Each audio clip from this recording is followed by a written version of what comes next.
Poznavati Boga kroz lično iskustvo je radikalno drugačije nego znati puno o njemu iz teoloških udžbenika ili slušajući tuđe iskustava ili propovedi.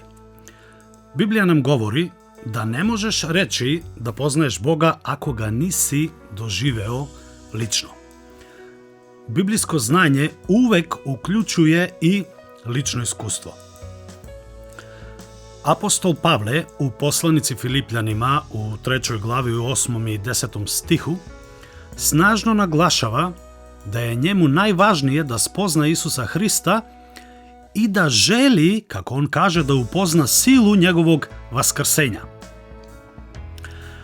Ali evo šta nam piše apostol Jovan u 17. glavi u 3. stihu.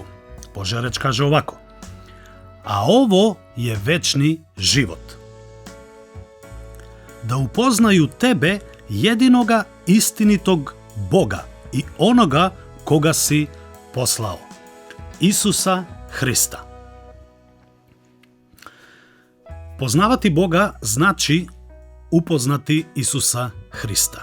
Upoznati Isusa Hrista znači imati večni život. Ako u svom životu nisi iskusio Božju silu na delu, nemoj se zadovoljavati površnim znanjem o Božjoj sili, niti se radovati samo onome što Bog čini u životima drugih ljudi oko tebe. Isusova molitva je da upoznaš Boga lično i da u svom životu iskusiš njegovu prisutnost.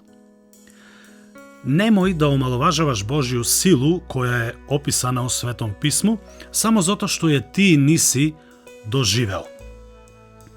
U veri podigni svoje iskustvo na merilo Svetog pisma. I nemoj nikada da spuštaš Sveto pismo na nivo svog iskustva ili trenutnog razumevanja. Nemoj poznavati Božju ljubav samo u svojoj glavi. Isus se molio da doživiš dubinu i širinu i visinu njegove ljubavi i da kroz svakodnevne iskustva u svom životu uživaš u Božjoj punini i beskrajnoj i bezgraničnoj Božjoj ljubavi.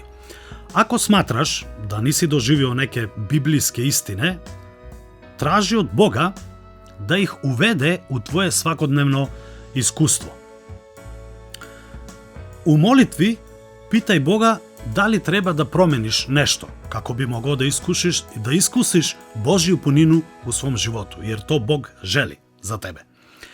Kada se Isus molio se i za tebe da i ti upoznaš jedinoga istinitoga Boga i onoga koga je Otac poslao, Isusa Hrista. Verujem da želiš da imaš lično, duboko zajedništvo sa Bogom i večni život. A šta znači imati večni život?